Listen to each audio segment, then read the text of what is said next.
लहरों से डर कर नौका पार नहीं होती, लहरों से डर कर नौका पार नहीं होती, कोशिश करने वालों की हार नहीं होती।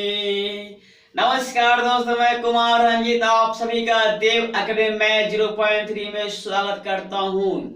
लहरों से डरकर नौका पार नहीं होती, कोशिश करने वालों की कभी हार नहीं होती है। लाइन बहुत ही बढ़िया, लेकिन आपकी कोशिश जो है सही दिशा में होनी चाहिए। ऐसा नहीं कि आप लगे हैं, इस प्रकार से लगे हैं कि लगे लगे आपकी जिंदगी जो है नरक बन जाती है, तो वैसा भी कोशिश किसी काम का नहीं। हम स्टार्ट करते हैं अपनी क्लास को, और ध्यान देना, पहला जो प्रश्न आपका लिखा हुआ है, क्या लिखा हुआ है, इस प्रकार के प्रश्न जो है आपके पेपर में देखने को मिलते हैं। और होता क्या है ना कि हम लोग मतलब बड़ी बड़ी क्वेश्चन को सीखने के चक्कर में छोटी छोटी प्रश्नों पर ध्यान नहीं देते हैं, और वो जो छोटी छोटी जो प्रश्न है ना वो आप पर भारी पड़ जाता है। ठीक है, तो हमें बिल्कुल छोड़ना कुछ भी नहीं है। बड़ा क्वेश्चन होगा उसको भी हल करेंगे, छोटा क्वेश्चन होगा उसको ही बनाएंगे। तो बिल्कुल ये छोटा छोटा टाइप है, परसेंटेज में मैं आपके बीच लेकर आया हूँ। पहला जो क्वेश्चन है, क्वेश्चन क्या कहता है, ध्यान देना आप। यदि एक आदमी ने एक संख्या में 3/5 के स्थान पर 7/4 से गुना कर दिया। क्या सवाल है? यदि एक आदमी ने एक संख्या में 3/5 के स्थान पर 7/4 से गुना कर दिया, तब संख्या में परिवर्तन प्रतिशत ज्ञात करे या परसेंटेज एरर ज्ञात करने के लिए आपसे बोल रहा है। ठीक है, उसके बाद ध्यान देना, तो हम बनाएंगे कैसे, हम इसे बनाएंगे कैसे। देख भाई, इस प्रकार के प्रश्न को बनाने के लिए आप जरा दिमाग मत लगाना। ठीक है, आप दिमाग मत लगाना। पहला कंडीशन क्या है? पहला कंडीशन है आपका 3/5। 3/5। ठीक है, कंडीशन 2 क्या है? ये है आपका 7/4। 7/4। ठीक है, 7/4। तो आप क्या करना, पहला कंडीशन है 3/5 मैंने लिख दिया, दूसरा कंडीशन 7/4 मैंने लिख दिया। ठीक है, इस प्रकार के प्रश्न को हल करने के लिए आप क्या करना, ये जो हर में 5 है ना और ये 4 है, 5 और 4 दोनों का एलसीएम, दोनों का लघुत्तम निकाल लेना, दोनों का लघुत्तम निकाल लेना। तो 5 और 4 का लघुत्तम होगा आपका 20 होगा। कितना होगा लघुत्तम? कितना होगा आपका? ये एलसीएम होगा आपका 20 होगा। जितना लघुत्तम आएगा ना उससे क्या करना, दोनों में गुना करना। तो यहां भी गुना कर देना 20 से, और यहां भी गुना करना आप 20 से। ठीक है, और इसको बाद सॉल्व करना। तो ये होगा आपका 5 चौका 20, तो ये हो गया 4 दिया एक बार, और ये होगा आपका 4 पंचे 20, तो ये हो गया 7 पंचे 35। ऐसा हो गया, ऐसा हो गया। आप सुनो, पहला केस आना था 12, दूसरा केस आ गया 35।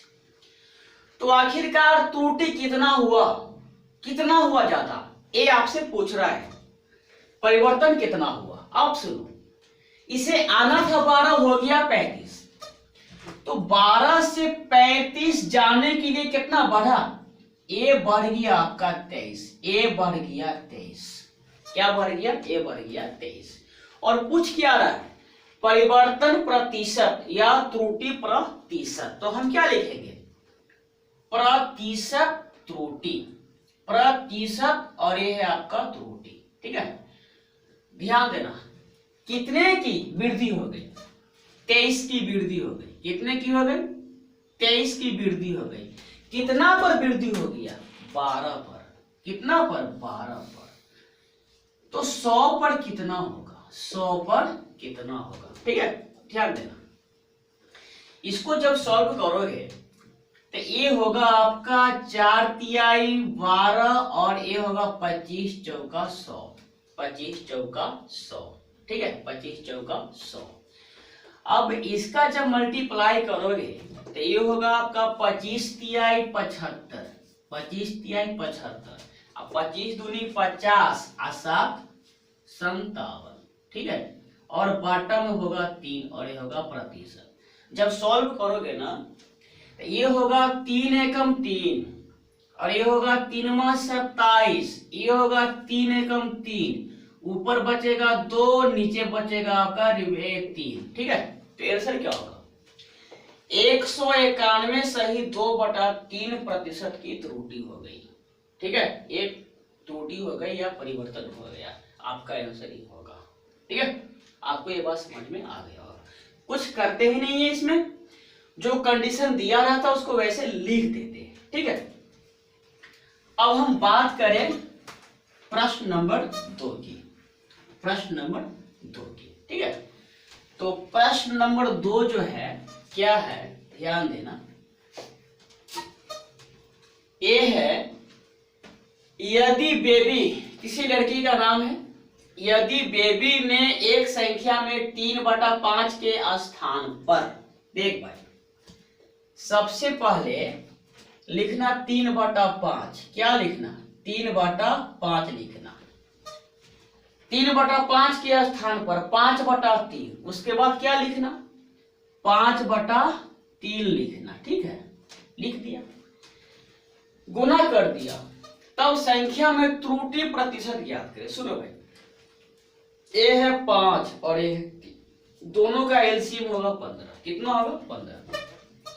अब जो एलसीएम का मान आया ना, उससे दोनों में गुना करना, यहां भी 15 और यहां भी 15, ठीक है। काटोगे, ये होगा 5 तिहाई 15, ये होगा आपका 9 और ये होगा 3 पचे 15, ये होगा आपका 25। अब सुनो, पहले था 9, अब हो गया 25, कितना बढ़ गया? कितना बढ़ गया? ये बढ़ गया आपका 16। कितना बढ़ गया? 16, ठीक है। तो क्या निकालना है? त्रुटि प्रतिशत, मतलब प्रतिशत, और ये निकालना है आपका त्रुटि, ठीक है। 16 की वृद्धि है, किसकी वृद्धि है भाई? 16 की वृद्धि है, कितना पर है? 9 पर। 16 की वृद्धि 9 पर, तो 100 पर कितना होगा? यही तो पूछ रहा है आपसे, यही तो क्या कर रहा है? पूछ रहा है आपसे, ठीक है। तो ध्यान देना, 16 गुने 1/9 का मान जो होता है वो होता है आपका 11 सही 1/9%, ऐसा होता है, ठीक है। अब जब मल्टीप्लाई करोगे तो 11 छक 66 और 11 6 17, ऐसा, और ये होगा आपका 16, ये होगा 9, ये होगा आपका परसेंट, ठीक है। जब डिवाइड करोगे तो एक तरफ में कटेगा, ये होगा आपका 177 सही, और बचेगा आपका यहाँ पर से 7। कितना बच जाएगा? 7 बचेगा। तो 7 होगा ऊपर, 9 होगा नीचे, ये होगा आपका आंसर। ये क्या होगा?